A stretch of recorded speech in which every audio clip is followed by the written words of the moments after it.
Hello everyone and welcome to the After Ever After podcast, the show where we look at Disney sequels to truly see what life is like after ever after. I'm James, and joining me, as always, is Andy over there. Hello, how are you doing today, James? I'm not too bad, man. Nice. I'm not too bad. I watched Bambi II today. Why'd you do that? Oh, I don't know. Just thought I would. I guess we'll talk about that instead then. Yeah, alright, fine. I watched Bambi II yesterday, so I had today nice and free, so I feel fresh. You probably feel a bit like Good. Bambi'd out. It's all in my head. Yeah. Although the first one, I know in the last show I said that I had watched it. I'm convinced I have not seen that film. Yeah. I remember the start, and then there's one point, so I took some notes for it, because stupidly I started taking notes as if we were reviewing that one. Right. And there's just halfway down my page, it just says, I don't remember any of this in huge letters. Yeah, I was the same. I don't think I've seen it either. I think I've heard of it, and I think I was confusing that with seeing it. So, we've both refreshed ourselves, or, as it turns out, just watched Bambi for the first time. For the first time, yeah. So before we jump into that, last time we covered Fantasia, and we like to do a thing here that I like to call Before, where we look at how the last films have tried to expand. So following Fantasia, Disney made one film before Bambi, which is Dumbo. Are you familiar with Dumbo? You got much history with that one? I do know. Again, it's one of those that I feel like I've definitely seen it years ago. There's like certain parts that I remember. So I remember the pink elephants. Oh, yeah. Were there some racist crows? Yes, that's a very big controversy for that movie. And that is about all I can remember. Right. He's got big ears and he can fly. Well, I think... What about you? You know what? I think if you listen to this, you're going to get sick of hearing this. But I think we're both going to say a lot for these early ones. I think I've seen it, but I don't know. I think a lot of these films are just sort of like, through cultural osmosis, you're aware of like a lot of it. So it's hard to tell, unless you like remember specifically, whether or not your memories are yours. But I have seen... I did watch one of the ways that did continue is the Tim Burton live action movie, which is 2019-ish. Yeah, it was 2019, sorry, because it came out the same year as Aladdin and Lion King. Did it? Yeah, it was like a March release, way. So it got kind of buried. Because I think it went like March was Dumbo, and then April was Avengers Endgame, and then so I got lost in the sauce a bit there. And also, it sucks, so that's another reason why no one cared about it.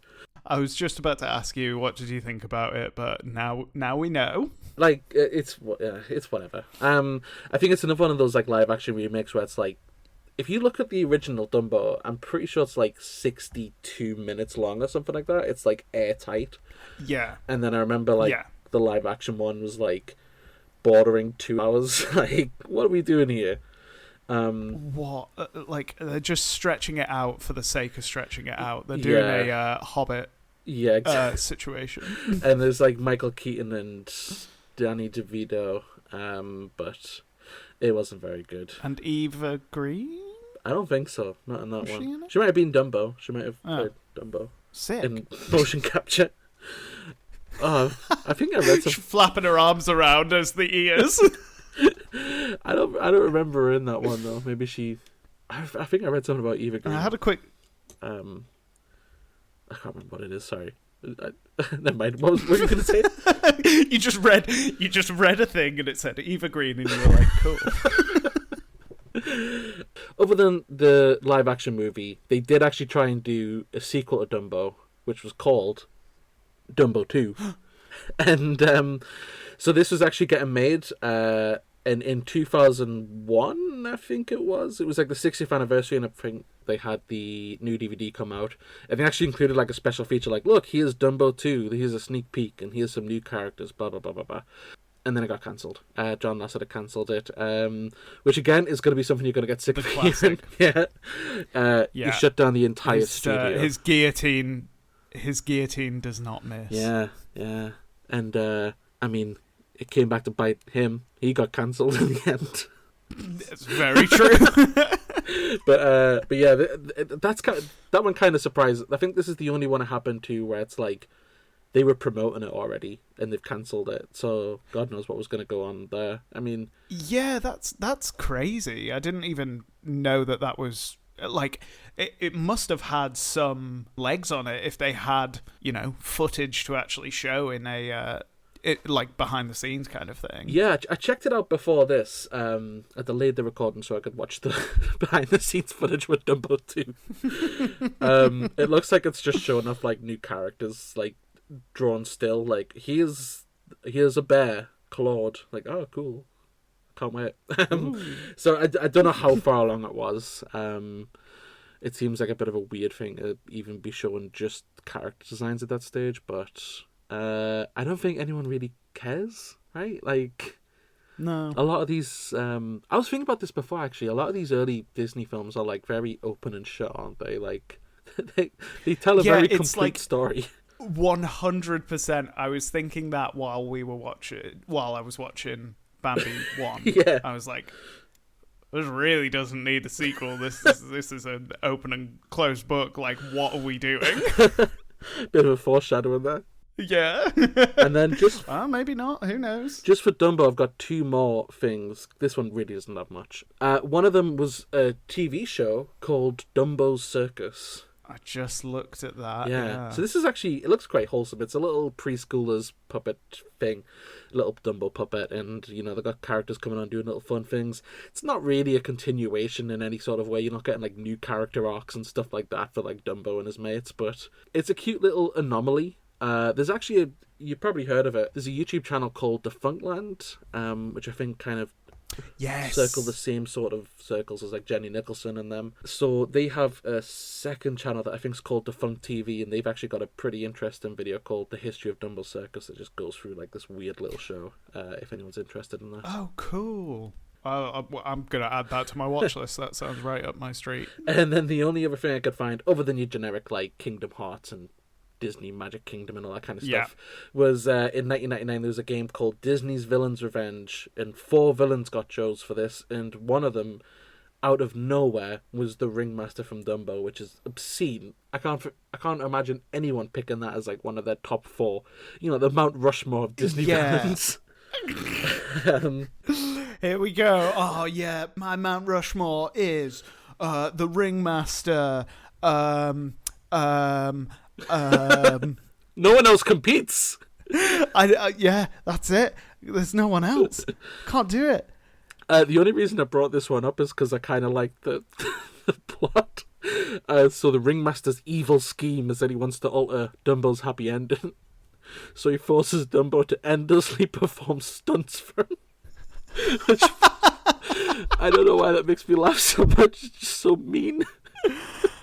Wow. It seems like he's got to have some like reality altering thing, and all he wants to do is humiliate this poor baby elephant. Apparently, though, in the end, the ringmaster is defeated when he's knocked unconscious by a well-aimed custard pie. Oh man, that sounds like a great game. I want to play this. Yeah. This sounds crazy. What an asshole, though! Like, what is entire? Oh yeah, entire motivation is just to humiliate this poor little baby elephant. Who are the other villains? I don't know. Actually, I imagine one's going to be. Can I try and get? You've got them. Yeah, I've got them right here. Let me guess. Because this one's out of left field, so I don't think it's going to be like Scar Jafar, like the typical top 4. I reckon it's going to be. Yeah. The evil queen from Snow White. Yes. Yes. Okay. Good. Right. 1 for 1. I can't really count the ringmaster with a river. You know what? I am actually going to say Jafar. Unfortunately, you are wrong. God. Who? Oh, I reckon Alice is queen. The Queen of Hearts. Yes. Well done. Yeah. Who is the other one then? Do you want one more guess? Yeah. Go on. Disney film. These are really... those are quite weird for a 1999 game, aren't they? Totally, yeah. So I'm not going to say Scar. or Ursula. All the ones that jump to my mind are the 90s. Yeah. It's not going to be Man from Bambi. The unseen force of man's greed. It's just a gunshot in the distance.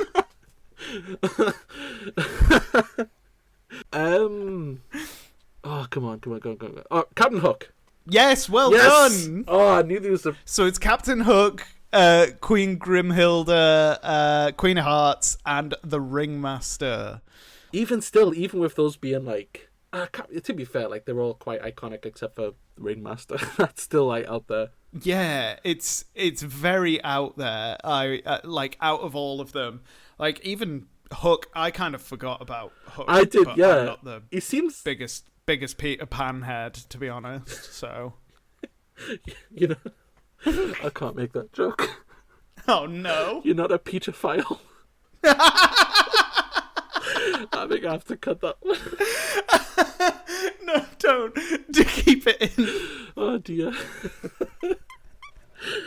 Oh, wonderful. But that's all I've got for you regarding War Dumbo. Cool. And that was the one right before Bambi. Yeah, that's the only one between Fantasia and Bambi, so straight into Bambi, I guess. Yeah. So having rewatched it, what did you think of Bambi? We'll go over our quick thoughts of the OG. I think there's 2 points just like to summarize it. The first point is that it's overwhelmingly charming. It's just so nice and lovely. Like, and it's very lovely. Getting very worried because the only thing that I think anyone remembers about Bambi is that his mother's going to get shot. Spoiler alert. Yeah. Oh no. But the other thing I noted is, and this turns out to be some sort of like Mandela effect that other people have had. I thought the mother died in the first 10 minutes, and she doesn't. She dies maybe like 40 minutes in. Yeah, I was thinking the exact same. Like, I was convinced that the first time that they went out, that was when she was going to bite the bullet.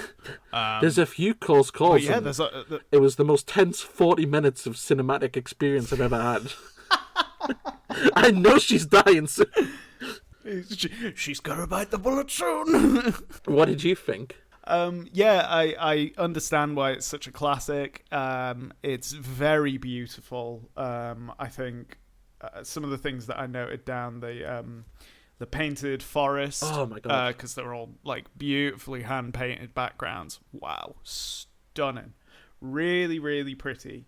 And they used a rain layer over the footage, and that makes much more sense with the when we were talking about in Fantasia 2000 how they used scans of the rain. Yeah. It's just a layer that they put on top of it. So they probably just shoved that over the paintings. Yes. Or the cells.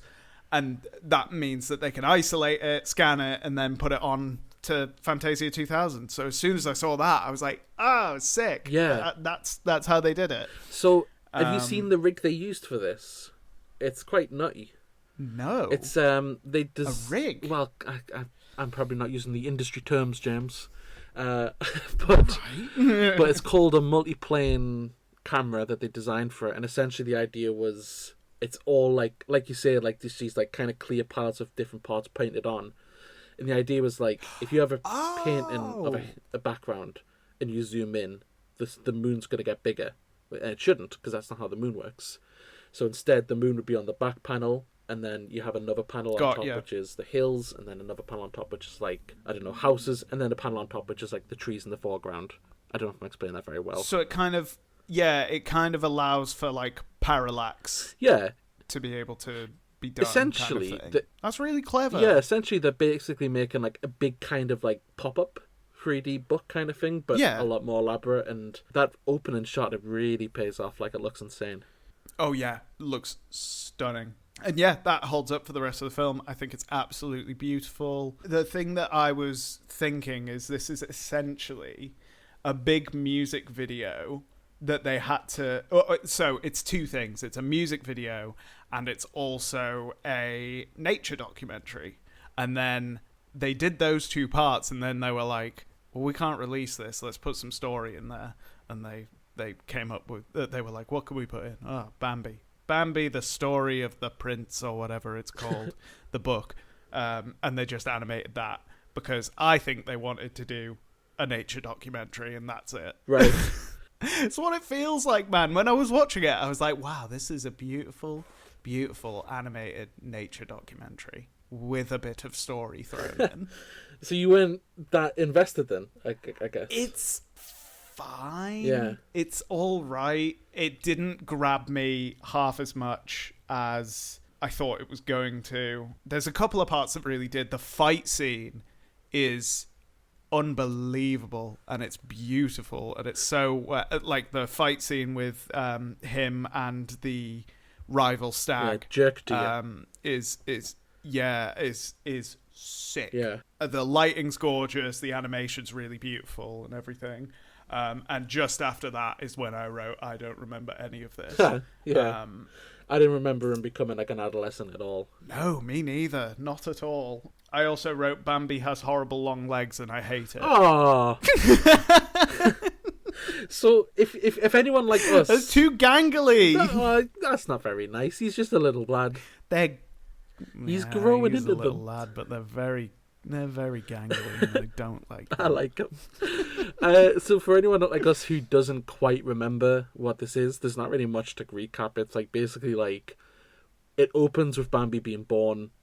He's the young prince of the forest because his dad was like Prince Deer. We follow him as a little child. He meets Thumper, a rabbit, and he meets Flowers, a skunk, and they're his mates. And then one day, and I wrote this quote down because I thought it was sick. His mother goes, "Man was in the forest," in the most haunting possible way. I was like, oh, ooh, I didn't like that. That made my skin crawl. And man does enter the forest. It shoots his mother dead, and we kind of cut to Bambi as a... This is quite far in the film. It's like 40 minutes in the film, like I say.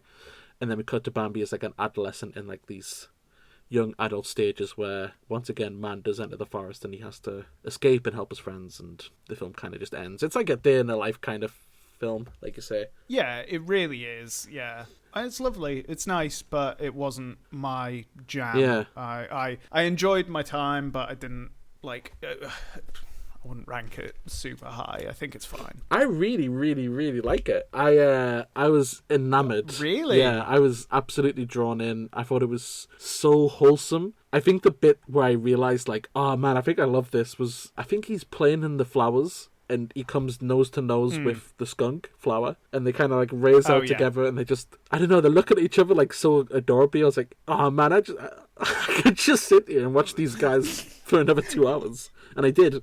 You just had a lovely, wholesome time. Yeah, I just thought it was really sweet, and the beautiful animation helps. The characters were all really fun. I think the music was gorgeous as well. There's a quick note I've just written down. The music was actually by Frank Churchill, who actually passed away before this released, which is a shame because it was amazing music. Was all of the music made for this? Because April Shower, I had no idea that was from this. I'm pretty sure April Shower is made for this. I'll double check for you, actually. No way. I do forget how old this film is because it's 1942, sorry. So, of course, that could be where it's from. It probably is. But yeah, I had absolutely no idea that that's where that song came from. I think that's like, other than the mother dying, the April Showers song and sequence is the only strong memory I have of this film. And again, I don't even know if it's a memory. It could literally just be like I've seen the clip somewhere. Yeah, absolutely. Yeah, it was made for this, written by Frank Churchill. No way. He wrote the music. Amazing. And Larry Morey wrote the lyrics. Got you. One other thing, just before we go on to the sequel, one thing that I wrote down, I'm really curious to see if other Disney classics do this. Loads of this film doesn't have sound effects. Like, it's barren of sound effects. There's a couple of birds tweeting, and that's about it.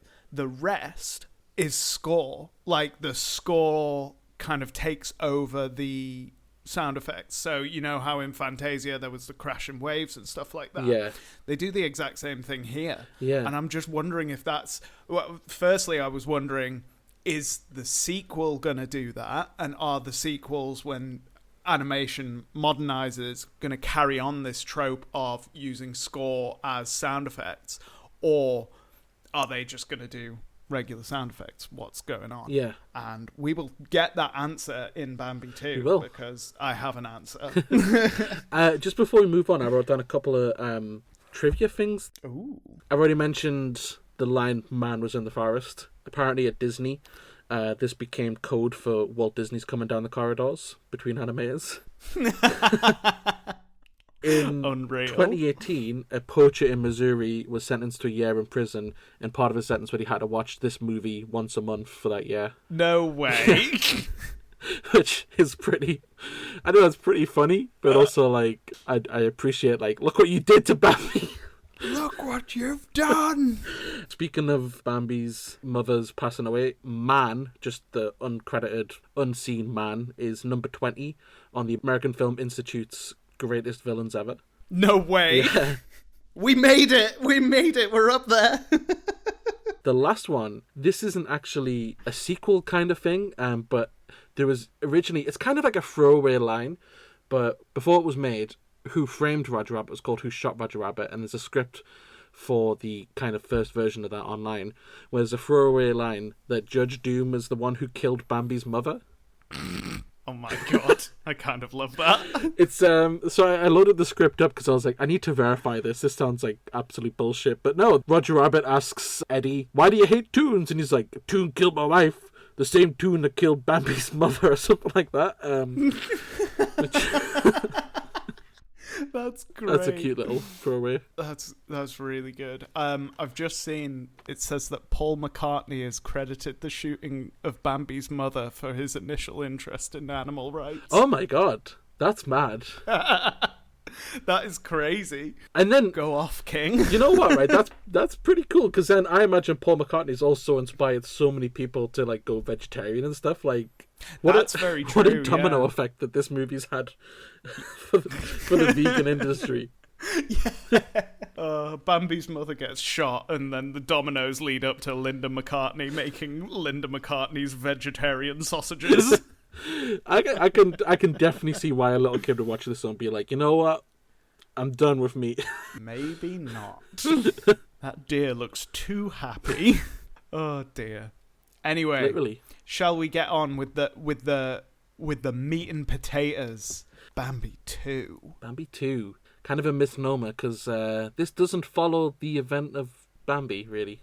No, it does not. It slots right in the middle, baby. I think, like, a lot of these films, they get these delayed sequels, and I think, like, a cynical person's, or just, I guess, a normal person's reaction is like, why do you need to make this? Like we said before, a lot of these are closed books, and they really don't help their case, where they're like, there's nothing to really do at the end, so it's an extra hour of unseen stuff that I guess we didn't see in the middle of the movie. Like, this opens right when... Like, it literally opens with the scene recreated of Bambi finding out his mother died. And then... Was it recreated, or was it just ripped straight from the film? Because it seemed too perfect, and it seemed like it was the exact same. You know what I mean? I'm not sure, actually. I know the voice actor was the same as the original, despite it sounding a lot like Patrick Stewart, but I guess that's just a nice coincidence. But do we not see, like, an overhead shot of it now, as well? Yes, yeah, you're right. But when it pans down to the den, does it just transition or around the den? I can't remember. It looks like that, and then maybe it transitions into it. Yeah, but I could be wrong. I probably am. No, I watched if it's the same voice, it's probably the same animation. Maybe. But yeah, first thing I wrote, oh god, what an awful place to start. Yeah, it's a very miserable start to a movie. I summarised Bambi, so you have the pleasure of trying to summarise what this is about. Okay. Bambi 2 follows the middle of Bambi's journey as he's growing into an adolescent that we see at the end of Bambi 1. And this is going to be one of those sad dad game stories. So, like, your new God of War, your Last of Us, all of this. A reluctant father takes a young person on a journey, and that's exactly what it is. I was right on the money. Oh my god. Yeah, this is a what would you say? It's a tale of friendship, building your relationships with your friends, and a father rekindling his love with his son. Would you add any more to that? Not really. You threw me for a loop with that God of War thing, because I just sat in astonishment like, oh my god, it is. I think, like... It really is. One of the major issues, I think, with the first one is... well, it's like an issue now, I think. I didn't care for the dad, like his deadbeat dad just standing to the side, like... he's just, like, kind of mewing on the hill, like Aura Maxon. Yeah, just like... And then I didn't like how that translated into the ending where, like, Bambi just also starts to mew on the hill and leave his pregnant wife. Yeah. I guess, like, when I realized what this is going to be, I was like, oh, okay, cool, this could actually add some context to that and maybe improve upon it. Just on the first one, I think, like, part of the reason that... There's 3 reasons, I think, why the dad is like that. One is just nature, like, that's how deers are. The second is... It's the 40s, and that's just how men are. And then the third is, It was 1942, and some people theorize that it could be, like, as a sign of, like, your father's off at war. Like, this is kind of, like, how the situation is right now. Oh, yeah, that's a good point. And none of those are, like, confirmed, but that's just your 3, like... However, they kept it the same. I wrote that Bambi's dad is, like, a trad wife wanter. He's a what? What did you just say? Do you know what trad wives are? No. That's like traditional wives. It's where people like people want. I know what you mean now. The like the cooking and cleaning. Stereotypical. Yeah, exactly. He's a trad wife wanter because he's just a horrible little bastard in this, isn't he? Man, Until later in the film. But yeah, so I don't think it was. Because it was the 40s, because this got made in 2006. Yeah, but I guess also, like, you're kind of handcuffing yourself to what came before, especially when you put it in the middle of your goddamn movie. Like, what are you... Yeah, that's very, very true. Because this is actually, we haven't mentioned it yet, this is a record-winning film. This is the longest... This is a world record for, like, the longest gap between the original and the sequel. So, Bambi 1's 42, Bambi 2's 2006, so... This is a 64-year gap between original and sequel, which is the longest gap that any film has. Wow. Mad, isn't it? Wow, I did not know that. That's crazy. And I actually have, like, I don't know if you do this a lot. I sometimes think, like, there's so many people in the world that exists now and have exist that most circumstances, grounded circumstances, will have happened reasonably. And I reckon there was a guy who watched Bambi as a little kid when it first came out, and all his life was being like, that was the best film I've ever seen. They need to make a sequel to that. I can't wait till they make a sequel. You know, it hits the 90s, he sees Lion King 2 start getting me. He's like, I'm just waiting for that Bambi 2. And then it finally gets announced, and he's like, I told you they'd make it. And then, you know, what, he'd have been like 70, 75 when it came out, and then, like, the day before it comes out, he probably died because they waited 64 years. Oh. He just dies in the. He's like, he gets his popcorn, he sits down, he's in the theater, and then he's just like, he died doing what he loved. Dies watching Bambi. The only thing that he sees is Bambi going, mother, and then he just dies. Oh dear. But it's such like a you want to do all this like character arc with the dad, that's cool, but also like I guess your very decision to make this an integral is what they call it, is handcuffing you to like how much can we develop this dad, because if you're nasty you could really pause the first one, then watch this and then go back to the first one and just watch as like one big seamless continuity, and it probably doesn't work that well. I was gonna say, because they kind of do manage to develop the dad quite a lot. He starts off very similar to what he was like in the first one, very stoic and mewing on the like 90% of this film. All he's doing is just standing and like looking at Bambi and being like, "What the fuck are you doing?" kind of thing. I do like that they address that as well. Like, they have Bambi literally go up to him and he's like doing his little mew stance and like, "What are you doing? What is this?" He's like, I'm observing. It's difficult to explain. What? No, it's not. Just explain it to him. He's just disassociating. Yeah. I'm entering the fourth dimension, Bambi. I think everything in this film with Bambi and his dad, and it's generic, it's formulaic, it's everything you could want to say, but it worked for me. It was just sweet, and Patrick Stewart did like a really good job as his dad. Do you find yourself shocked that he'd be in this, even though he literally played a piece of shit in the Emoji Movie? Yeah, 100%. When I remembered that, I was like, oh yeah, okay. Yeah, he also plays a main character in American Dad as well. I feel like he just loves to act. I love him. He's great. Yeah. He just does everything, and he's wicked.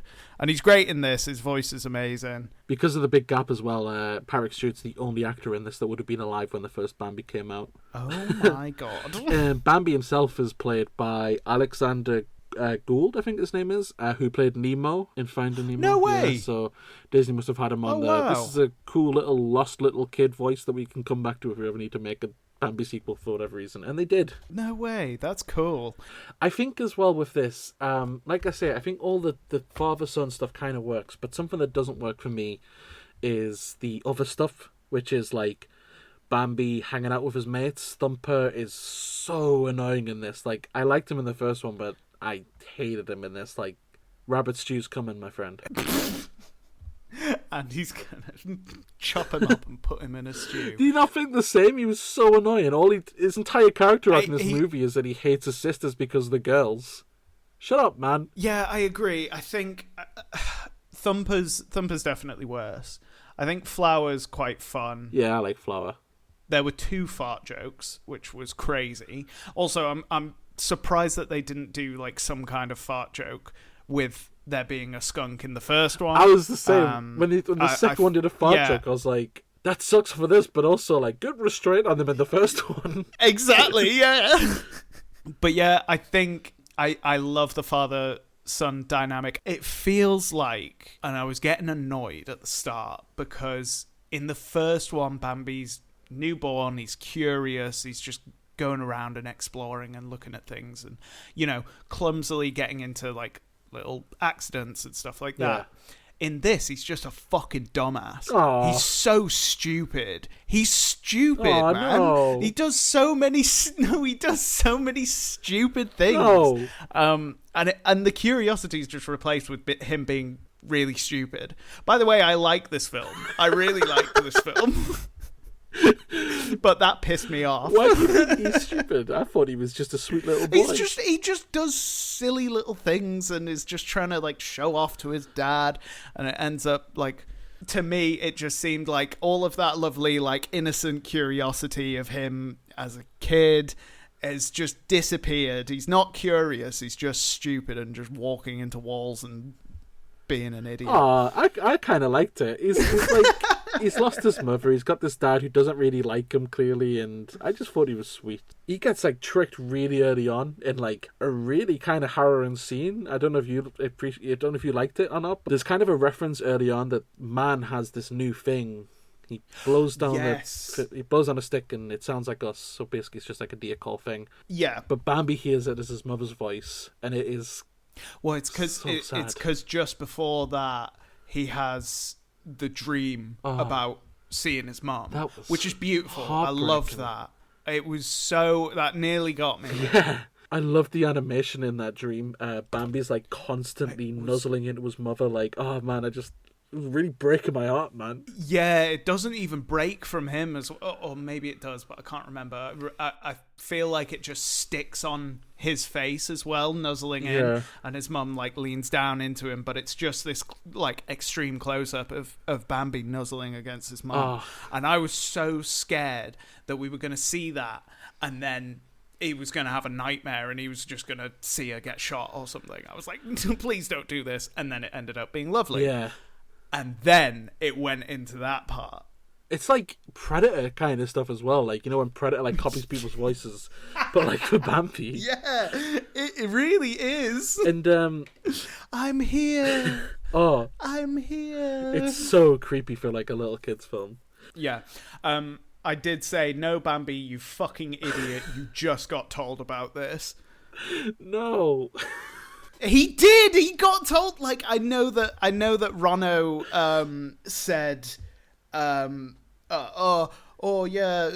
man has this thing, and it's like, yeah, believe him. They do.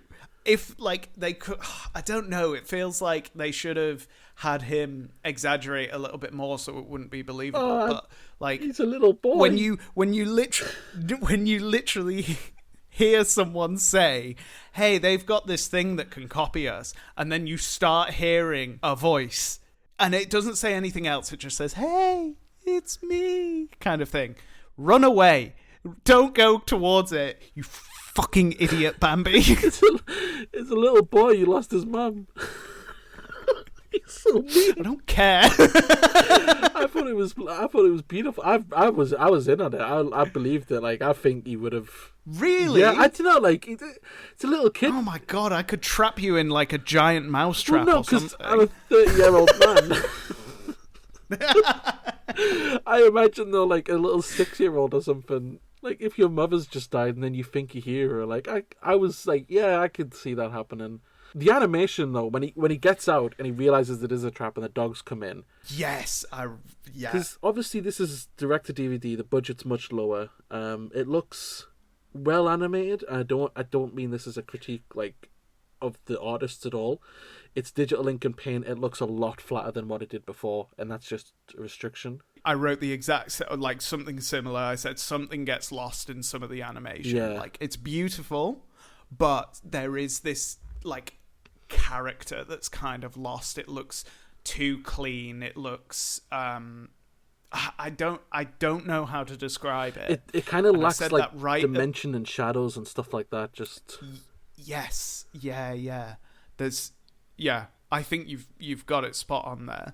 But yeah, like you say, there's this that scene is stunning, and it's a nice kind of mirror to his mum getting shot scene from the first one. The animators seem to know the limits, and to make up for that, they try and match the style of the original with the big, sharp, shocking colours, like kind of like with the deer fight you mentioned in the first one, like. Yes. Yeah.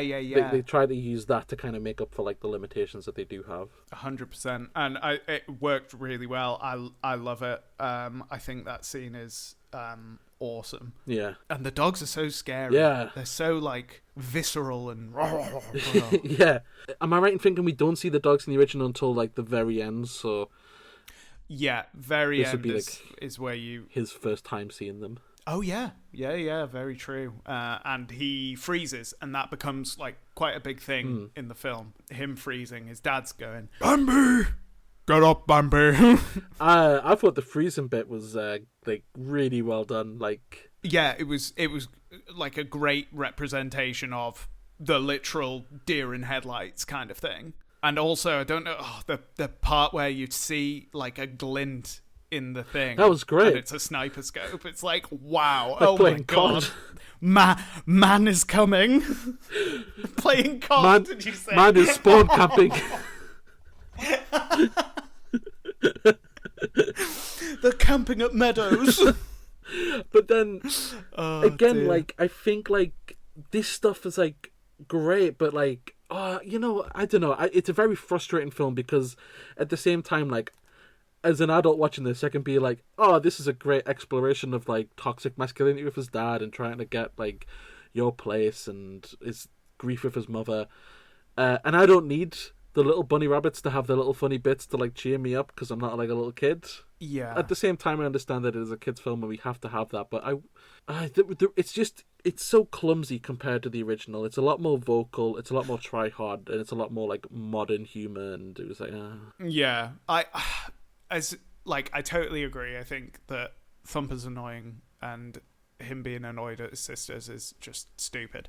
But it's kid stuff, isn't it? You always don't necessarily love your siblings and all of that, and you try and be cooler than them.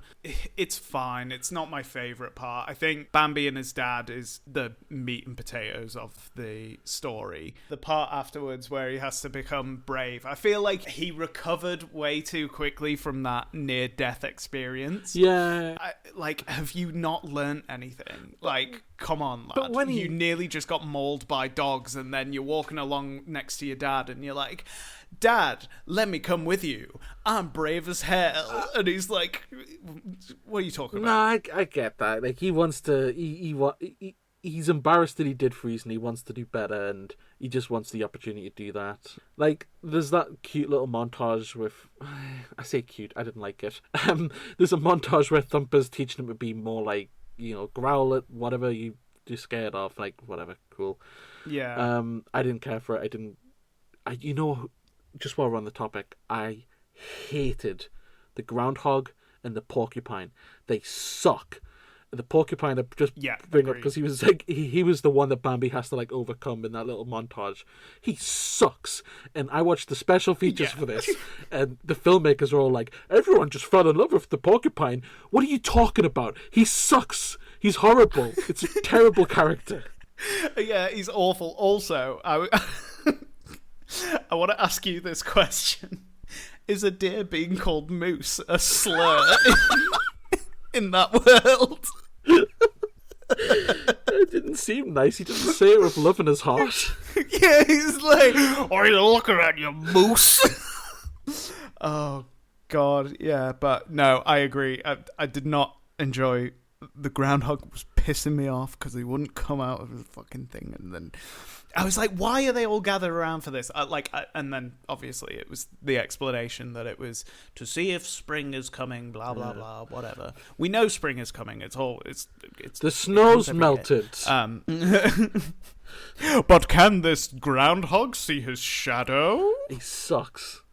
It makes no sense. It makes no sense. No. And yeah, I didn't like him. The porcupine scene is fine, but it felt like it went on forever. Yeah. The humour for the porcupine feel... I know I keep saying this, but it feels very like 2000s, like, oh, it's just a little grumpy old man. I didn't care for that. It didn't seem to fit with the rest of these characters. Totally, because it felt so like all the others, every single other character is either, quite stoic. You've got the kind of bumbling funny from Friendly Owl. You've got the loveliness of like Thumper and Flower and all the kids and stuff like that. So just having like a redneck porcupine out of nowhere just feels so out of touch, and it wouldn't be something that would be in the original at all. The other like new character, well, I say new in quotation marks, is the deer called Rono, who's Bambi's rival deer. I hate him so much. He's such a smug little ass. It's just a generic character of like, he's a bully deer, but he's actually like not as tough as he thinks. Did you realise that this is the same deer from the first film that he fights? Yes. As soon as he came in, I was like, oh yeah, that's that one. What an odd decision. It's very weird, but it felt like they needed like another layer of rivalry, I guess. I think like it feels almost like the negative people have with Star Wars things, where it's like everything has to be explained. Like we have to bring Glupshitto back. It's like we need to build up this rivalry between Bambi and that one deer we fought for a minute. Like I guess we have to build it up. Yeah, for like 5 seconds, or like 5 seconds in the original, he fights this deer that doesn't have a voice or anything like that. No, it's just a small fight. It's nature happening, and Bambi, tries to do it. So that now, of course, he has to have a backstory in his whole wiki page. Yeah. I didn't like him. I think he's a smug little prick. And I know you're supposed to think that he's the rival, Bambi's the good guy kind of thing. Yeah. He's a stereotypical bully bad guy kind of thing. And for the time, yeah, sure. Yeah, for a direct-to-DVD kids film, it's exactly what you'd expect from one of these characters. Yeah, 100%. You mentioned wiki page there. I just have to mention, like, remember, they've changed it now, but like the Disney wiki page having Bambi's mother's goal was to raise and protect Bambi, and then it had in brackets failed. Oh yeah. I just want to jump to the ending for this quickly, because it all kind of comes together with Bambi gets sent away with a new deer, a doe. Female deer. And while she's getting sent away, she falls for the trap of man. Feels like these deers are always falling for the trap of man. And Bambi has to face his fears to kind of like get the dogs away from her so she can get free, which obviously wins the affection of his dad. His dad was like, "Oh, Bambi is brave after all, it turns out." The climax was really well animated, though. It was like thrillingly animated, and again had the popping colours. And are you talking about the whole thing from Mina the doe getting trapped to the finale kind of thing? Yeah, where Bambi's kind of he ends up in a corner. He has to kind of scale this little rock wall to get away from the dogs. Yeah, it's quite nice as he's climbing, because he does similar stuff to what he does in the first one. Yeah. So it's kind of like, but he does it a lot more clumsily kind of thing. Yeah. And I kind of like that. It's like he's learned how to do... I mean, it's needless. Yeah. There's no need for them to add that in. But it's quite nice that he kind of...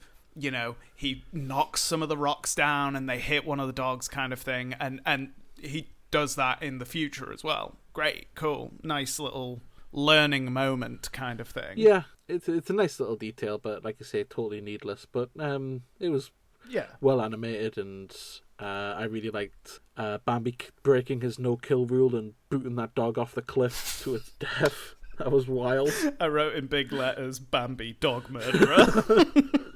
I don't think he kills anyone else in these films. No! But I guess it was kill or be killed in that moment. That was crazy. Just to go back a little bit before, but when Bambi's hiding in the grass and you get that top-down shot of the dogs circling, that was sick. Yeah. They looked so like slinky and like, oh, I really liked that. I think the whole last sequence is fantastic. It's genuinely really, really good. Yeah, I agree. Yeah, and it just brings me back to that frustrating kind of thing of like, you've watched it today. I watched it yesterday, so I was glad to have that kind of like break, because every time I thought about it yesterday, like, what did I think of that film? I just pictured that little rabbit and all those terrible jokes, and the songs in this are goddamn awful. They're proper... Oh, they're terrible. It's like very 2006 Disney Channel songs just chucked in, and it just doesn't work. But then today when I thought about it, I was thinking more about like the dad stuff, the animation with like Bambi's fear of the dogs, the horrible dream of his mother. It's so frustrating that they're both the same movie. Yeah, it really is a film of two halves. There's half that's great and half that's like, whatever. Yeah. You can give or take it. And the end where Bambi falls off and Patrick Stewart Deer goes up to him and he's like, he lays down next to him and he's like, "My son, oh no." And he's just sat there and he's looking at him. He gets up to walk away without even checking that his son is, like, alive. He was just about to leave his dead son there, not even carry his son on his antlers over to the forest or anything like that. And I know that's not what they would do in nature or whatever, but dude was just about to leave his dead son on the fucking, like a Mount Everest body kind of thing. I guess it tracks, but yeah, good point. I did like he has that line where he goes, because he keeps saying like, "A prince does not woo-hoo," and all this stuff, and he goes to say that to Bambi and stops himself because he realizes like he's not really being a dad, he's just being like this horrible mentor. "A prince does not fall from a cliff and die." A prince does not break his no-kill rule, no matter how many dogs are climbing at him. Oh god, it is so sick. So we get all of that. Before that as well, we have a nice like montage of Bambi and his dad growing closer together, and it's very lovely. Yeah. And even the dad is learning to be silly and all of that, where they're playing with the grasshoppers. Lovely. Yeah. So then we get to the end, and Thumper is telling his version of the story where he saves the day. No, you didn't. You didn't do a fucking thing, you idiot. And then Thumper's like, afterwards, Bambi has to go off with his dad, and the lady, Feline, is it? Oh, Bambi's missus. Yeah. Thumper's like, "Oh no, we never get to see him again. Oh, he's always busy." And then Feline goes, "I know. Isn't it wonderful? What? What are you talking about? It's meant to be. It's meant to be. It's gotta be this. It's meant to be like, isn't it nice that Bambi's busy because he's finally got that relationship with his dad? But it comes off so mean. It must be. It comes off like, yeah, isn't it great? Now I'm gonna go off with Ronno. We never see Bambi anymore. Thank God. Thank fuck. That guy's pissing me off. It did feel very mean. Oh, it was so... it made me laugh so much. And then, yeah, we get the lovely part. Takes him to a beautiful area. He's like, oh, it's beautiful here. Ah, yes, this is where I met your mother. And for some reason, in my head, all I could think about was that stupid Batman meme where it's like, this is where I watched my parents die. Cowabunga. And I was trying to write down a joke for it. This is where I watched my wife die, Bambi. Oh, I really like that scene as well. Oh, it's lovely. And the butterflies are the same as the dream. It's really nice. But yeah, I just couldn't get that stupid Batman meme out of my head. But yeah, it was lovely. It nearly made me cry as well. Yeah. Oh. So yeah, that's pretty much what Bambi 2 is. I got a couple of like quick little facts here before we plug it into our ranking system for you. More facts. So this one, I mentioned already, it's a record holder for the gap between original and sequel. It's also actually a record holder. This one is really surprising. It sold the most DVDs in one day at the time. So it sold 2.6 million copies on day one, which was the record. What? On day one? Apparently. I couldn't fact check it, but apparently, yeah. It's wow, real anticipated sequel. Yeah, I get God. That's what happens when you wait 64 years. Yeah. Let me just double. Oh, that must have made its money back so quickly. You've really thrown me now. Let me just double check that. I don't want to. No. Go with your gut. We only talk fact. What? First week. Oh, okay. That's still pretty good, though. Andy, breaking news. Uh-huh. I looked up Bambi 2, and something has come up, which I didn't know. So it's not necessarily related to the Disney one, because Bambi's now in fucking freeholding. It's a live-action Bambi horror. What the fuck? Yeah, it's part of that stupid Winnie the Pooh Blood and Honey universe, I think. Oh, is it? Miserable. Oh, my God. They look so boring. I want to see, what did it get? It got 63%. Damn, that's more than hit anticipated Disney sequel Tron Ares right now. I was just going to say, it's more than Tron Legacy as well. Folks, before the podcast, we were just having a quick discussion. I am one of the 14 Tron fans in the world, and at the time of recording, the Tron Ares reviews have come out, and it heartbreakingly got a rotten review. It did go up to fresh, though. You did say fresh that. As of now. By the time you guys are listening, it's probably rotten again. It's probably bombed, and I've been arrested as an enemy of the state for liking Tron too much. That's depressing, though, that the Bambi horror movie got more than Tron Legacy, one of my favourite films ever. That's crazy. Oh my God. There's an interesting fact anyway, as well. Carry on. I'm sorry for interrupting. Carry on with your facts, please. That was a good fact. This we've mentioned a few times this was straight to DVD, but as you can probably tell, we're in the UK, and here it was in the cinemas, along with 24 other countries. Was it? Yeah. See, I saw that it it first got released in like Argentina or something like that, I don't know that why. was theatrical as well. So yeah, this is also an interesting fact. I've researched it a few times. It seems legit, but it just doesn't sound right. So Patrick Stewart, before doing this, has turned down the role of King Triton in The Little Mermaid, Cogsworth in Beauty and the Beast, Jafar in Aladdin, Zazu in The Lion King, and General Radcliffe in Pocahontas, and Zeus in Hercules. So they had to ask this guy 1, 2, 3, 4, 5, 6, 7 times before he accepted it. And finally, the one that actually got him to do a Disney movie was Bambi 2. I have no idea why. He was like, I've waited 64 years He's the guy. for this moment. He's the guy. I go, when was he born? When was he born? He was born. Oh my God! He was born when this was He out. was born in 1940. He's the guy. He waited his entire life for Bambi 2. Oh, it's why he got into acting. And then the only other thing I've written down is this was originally called a much better name, Bambi and the Great Prince of the Forest, which is such a banging name. Yeah. That is a cool name. And it's more legit than Bambi 2. It's not 2. 2 insinuates to me that this is continuing. It's not. No, it's Bambi 1.5. Yeah. It's like Bambi Extended Edition and then like Zack Snyder's Bambi. Yeah, that's... Yeah. Should we do a change UK thing to change this name to Zack Snyder's Bambi? Just before we do plug it into the ranking, actually, I just want to quickly mention...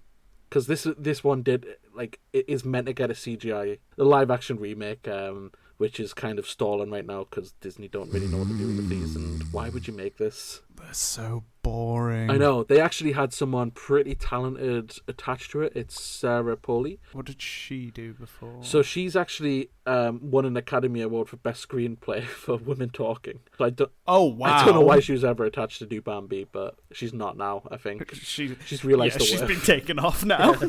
I say she's been taken off, she removed herself. Yeah. Cool. Let's plug it into the ranking system. Yeah. Where do you reckon you're going to put this one? This is do you know, this is a lot tougher than Fantasia 2000. I enjoyed Fantasia 2000 a lot. There's a lot of this that I really enjoyed. Yeah. Fantasia had issues, but the issues went by so fast that, like, it didn't hinder it really, whereas this, like, there's huge chunks of the movie where I'm like, I don't like this now. Yeah, I can't be bothered. I'm going to knock off Bargain Bin. I don't think it deserves that. I agree. Yeah, there's more heart and soul and artistry than that. I think I'm going to knock off Disney Classics as well. I don't think it hits those highs. Okay. So I'm between Diamond and Straight to Video. Yeah. Where are you feeling? I think I'm the same. So if you don't remember from last week, we start with Disney Classics at the top. That's the top tier. We have a second tier of Diamond Edition. Straight to Video's third and Bargain Bin's bottom. So I think we're agreeing we wouldn't put it in the very top or the very bottom. Yeah. I think that, honestly, there's a lot of really good stuff here.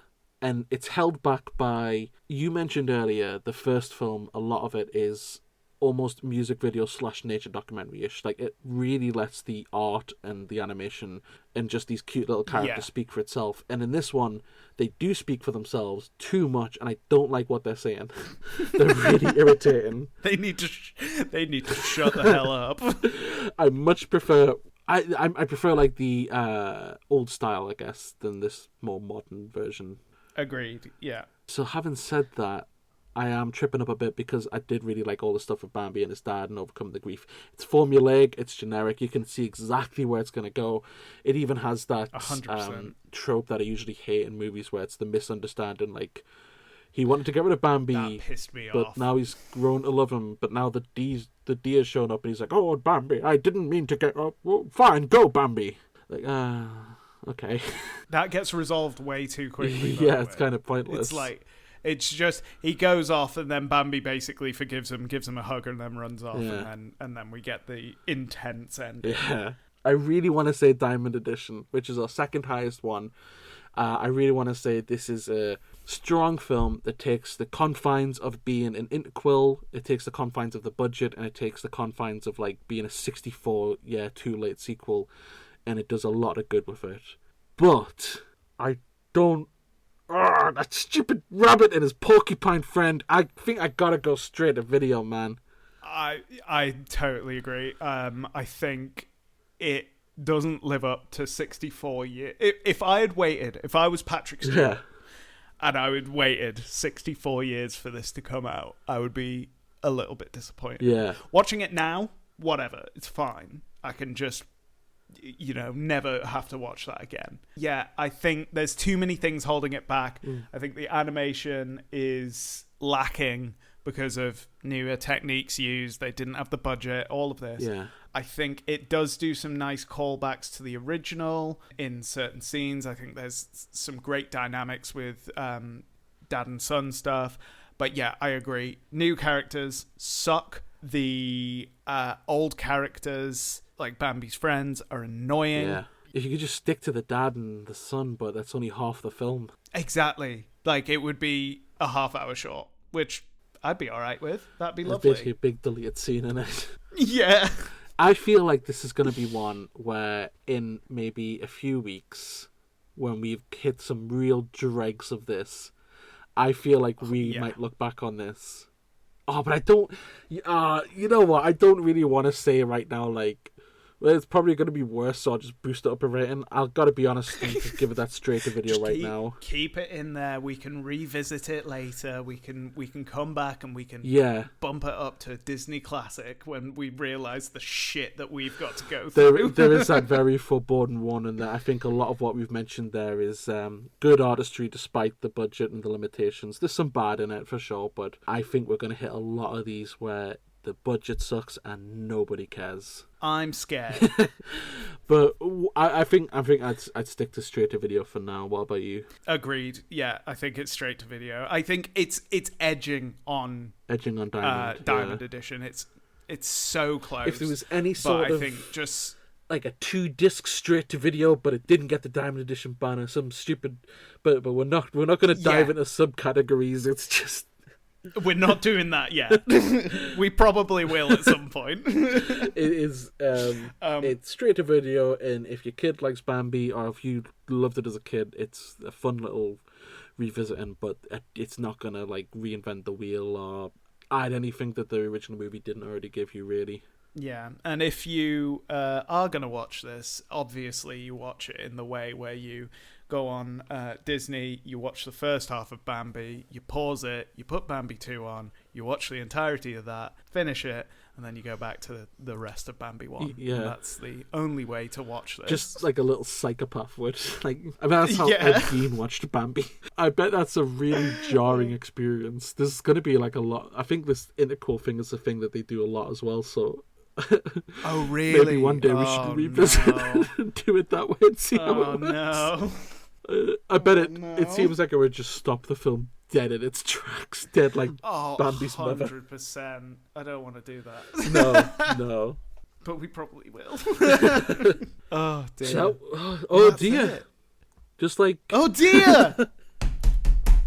Yeah! What a banging joke to finish on. Oh, that was amazing. Yeah, I feel a little bit out of it, to be honest. I don't know what it is about this film, but I feel on a different dimension. You're in the dream dimension with Bambi's mother. Yeah. I mean, I'm coming off a... wafting away with the butterflies. If you think I sound ill on this episode, I'm coming off a bit of a bad cold and I feel delirious. And watching Bambi kick a dog off a cliff has not helped with my deliriousness. Again, rename it to Bambi Dog Murderer. But that was Bambi Wrapped. Well done us. Yeah. We did it. We watched it. It was very short. That's a good thing as well. Yeah. Oh, yeah. It's like 70 minutes. I think the original's 70 minutes as well. Rapid. Yeah. So that's where we would put Bambi 2. But, James, have you got any Letterboxd reviews so we can find out where everyone else is rating this one? Yeah, so I think a lot of people are in the same boat as us. At the minute, most of the reviews are sitting in the 3 stars. That's about where I think I am. Yeah, it's on a 2.9% weighted average on Letterboxd. Right. But yeah, let's have a look at some reviews. So, Shafferless, the YouTuber, says, Friend Owl really out here finding hot single does in your area. 2.5 stars. Aurora rates it 3 stars and says Bambi 2, Bambi meets toxic masculinity. Yeah, God.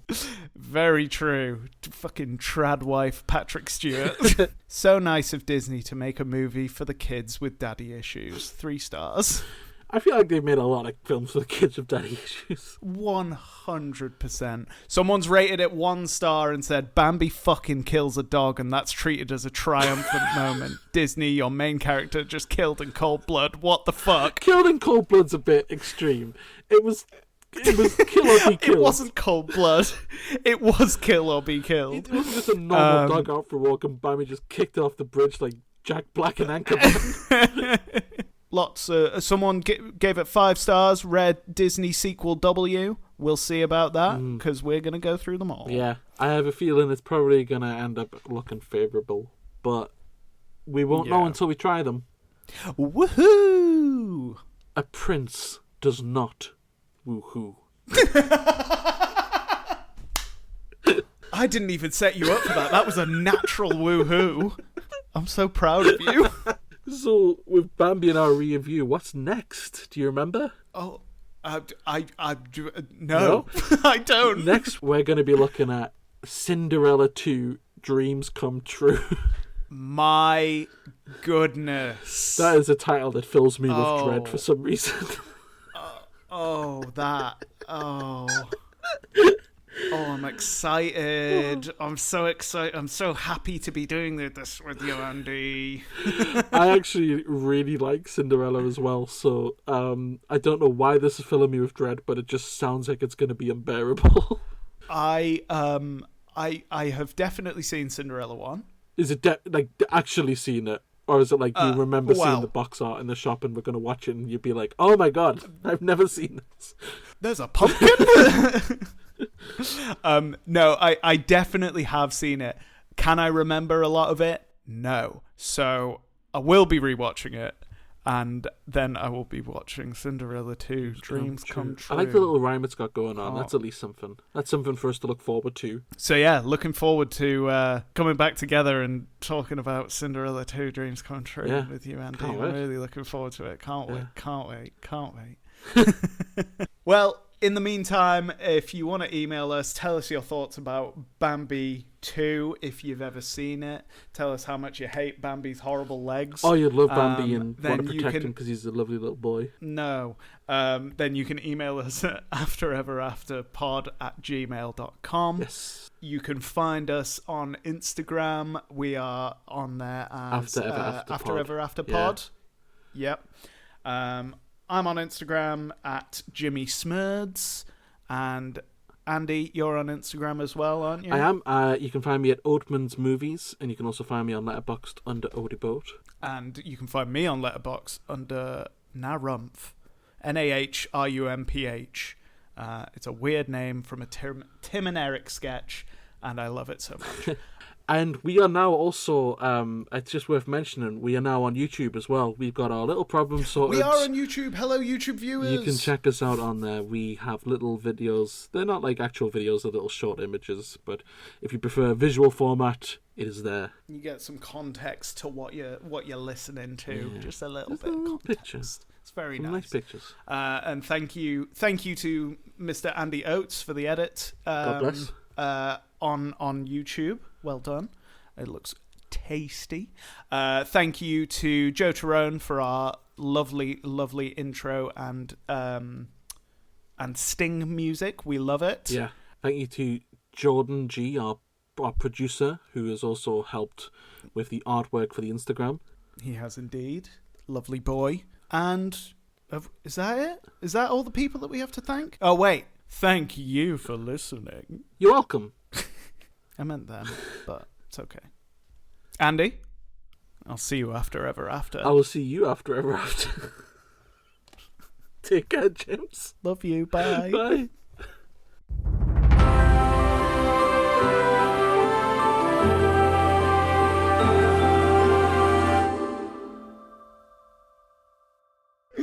Oh, God. I hope that one came out alright. I feel like I'm losing my mind. I don't know what's going on with me.